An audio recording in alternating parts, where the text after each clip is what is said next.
Hey everybody. So today we're going to start our lesson 9, module 6. So we're talking about decimal comparison. And what I like to do is try to keep all my videos under 5 minutes. So we're going to do the best we can. Remember, it's just math, so we try to keep everything as simple as possible here.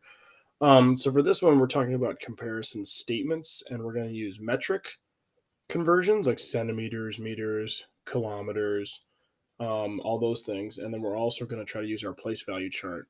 So I'm going to do a couple examples straight from the problem set, and we'll go from there. So for this first one, it says express the lengths of the shaded parts in decimal form. Write a sentence that compares the two lengths. Use the expression shorter than or longer than in your sentence.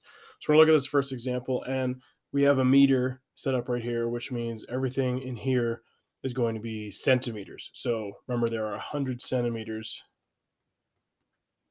in 1 meter, and this is broken up into tenths. So that means technically you would have to draw, a bunch more lines into all these to really kind of get the visual that you're talking about centimeters. But since they're broken up into tenths, we can count them as by 10. So 10, 20, 30. So this first one is 30 centimeters. And for the second one, we have 10, 20, 10 and 10. So we have 20 total right here. And then we have all these little ones in here. So we go 1, 2, 3. Look at my counting right here. 3, 4, 5, 6, 7. So it looks like we have 7 here. So 20 and 7 gives me 27 centimeters. Now they say use the expression shorter than or longer than in your sentence. You can do that, that's fine. But when we talk about comparisons, we want to use words like greater than or less than. So there's two ways we can write this one. So we could say that 30 centimeters is greater than 27 centimeters. Or we could say 27 centimeters, let me move that over here, is less than 30 centimeters. Now, here's the other thing. It says express the lengths of the shaded parts in decimal form.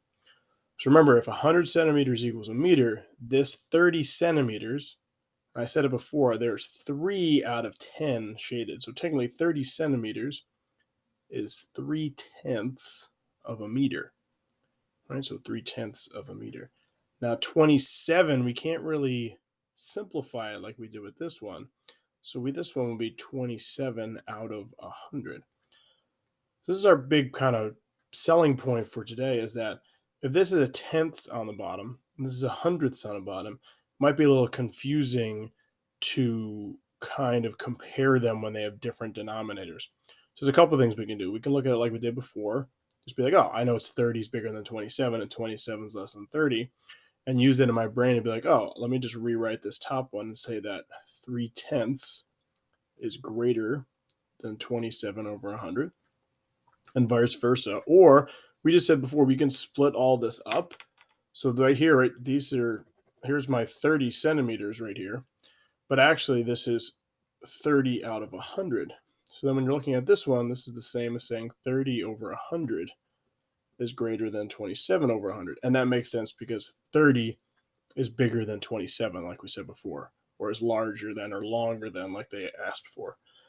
So this is a really great tip. If you have the same denominators, then you're really just comparing the numerators. And we did this back in the earlier in module 5 with fractions. You can compare fractions by, if they have the same denominator, you just look at the numerator. So that same concept is still there. All right, got 1 minute left. So we're going to go to one on the back here about comparing different types of things using the place value chart. So we're going to look at these little test tube things here. Water is in a graduated cylinder. So all of these are in tenths for the most part, and then we have a couple that are in hundredths. So what we want to do is cylinder A is 0.6. This is what we were working on the other day. We're just going to list all of the amount of volume that's in each one. So this first one, cylinder A, is 0.6, B is 0.3, C is 0.9, D is 0.97, E is 0.19, and F is 0.48. So pretty much what we're going to look at is a really good helpful hint is if there's no number here in the hundredths, remember, you can always add a 0 or a placeholder.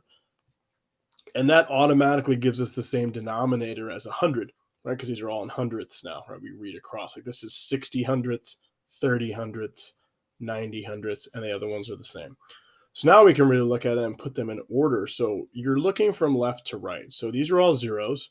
So now we look at the next one. So I have 6, 3, 9, 9, 1, and 4. So nines are the biggest number. And then I look at the next one. I know 7 is bigger than 0. So technically, D is the largest. I'm going to put a little 1 next to it because that's the biggest one, or the most amount of volume. So 9, 7. Then I have 9, 0, which would be my second one. Then I'm looking for the next biggest number. Then I have 6, 0, or 60. Then I have 4, 8. Then I have 3, 0. And then I have 1, 9. So once again, getting everything to the same last place value, or in this case, like we could say common denominators is 100. That's going to help us kind of compare things. And then now we have everything in order. We can compare them. 0.9 is obviously greater than 0.6, and they use the symbols here. 0.48 is less than 0.6. You can remember you could put a 0 in there. And 0.30 is greater than 0.19. So big thing for here, right? I'm not going to talk about this last one yet. This is huge because you can always use a place value chart and add zeros at the end of numbers to make sure that we're comparing things. And like I said, it's kind of that common denominator feel from before.